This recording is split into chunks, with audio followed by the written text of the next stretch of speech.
আপনি দেখবেন ইতিহাসে কর্নেল নাসের সেনাবাহিনীর লক্ষ্যমতা দখল করেছেন, সেই দেশে কোনোদিন গণতন্ত্র আসে নাই। মিশরে সাদ্দাম ক্ষমতা দখল করেছেন, কোনো গণতন্ত্র ছিল না। লিবিয়ার গাদ্দাফি ক্ষমতা দখল করেছেন, কোনোদিন গণতন্ত্র ছিল না। সিরিয়ার আসাদ ক্ষমতা দখল করেছেন, গণতন্ত্র ছিল না। বিদায় সেই সমস্ত দেশগুলো আজকে কোথায় এসে দাঁড়িয়েছে? এক নয়কের পরে দেশ আর থাকে না। অতএব দেশের মানুষের অর্থনীতি, দেশের মানুষের দুর্দশা কেমনিভাবে আসে সেটা একটা জ্বলন্ত উদাহরণ। কিন্তু শহীদ প্রেসিডেন্ট জিয়া রহমান শতাব্দীর পর শতাব্দী দেশকে নেতা ছিলেন। উনি রাষ্ট্রীয় ক্ষমতা আসার পরে একটি বাংলাদেশের একটি বহুদলীয় গণতন্ত্র প্রতিষ্ঠার জন্য বাংলাদেশের সকল গণতান্ত্রিক নেতাদের সাথে আলাপ আলোচনা করে একটি জাতীয়তাবাদী ফ্রন্ট গঠন করেছিলেন। পরবর্তী পর্যায়ে উনি এই ফ্রন্ট থেকে 6টি রাজনৈতিক দল নিয়ে উনি জাতীয়তাবাদী দল গঠন করেছিলেন।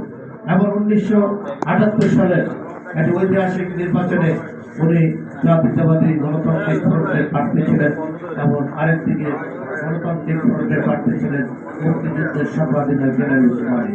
জিয়া রহমানের কি প্রতীক হবে? জাতীয়তাবাদী ফ্রন্টের তখনকার অন্যতম নেতা মশিউর রহমান জাদু ভাই, আমরা পল্টন ময়দানে সেই জনসভায় ছিলাম, সেখানে দাঁড়িয়ে উনি বললেন, মাননীয় নেতা, আপনি আমাদের ফ্রন্টের নেতা, আপনার কি প্রতীক হবে? উনি একগুচ্ছ ধানের ছড়া নিয়ে বললেন, মৌলানা ভাসানী এই দেশের শতাব্দীর শ্রেষ্ঠ একজন রাজনীতিবিদ, আপনাকে আমরা ভাসানী ল্যাবের মৌলানা ভাসানীর এই প্রতীক আপনাকে উপহার দিলাম, আপনার প্রতীক হচ্ছে ধানের শীষ। সেখান থেকেই আজকে জিয়া রহমান জেনারেল ওসমানীর সাথে অনেক ভোটের ব্যবধানে জয়লাভ। এরপর 79 সালে একটি আপনার নির্বাচন অনুষ্ঠিত হয়। 78 সালে জাতীয়তাবাদী যে ঐক্য হয়েছিল ফ্রন্ট, সেই ফ্রন্টের মিনিস্ট্রিতে উনি একটি একটি মন্ত্রণালয় করেছিলেন, যেটা এখানে আমাদের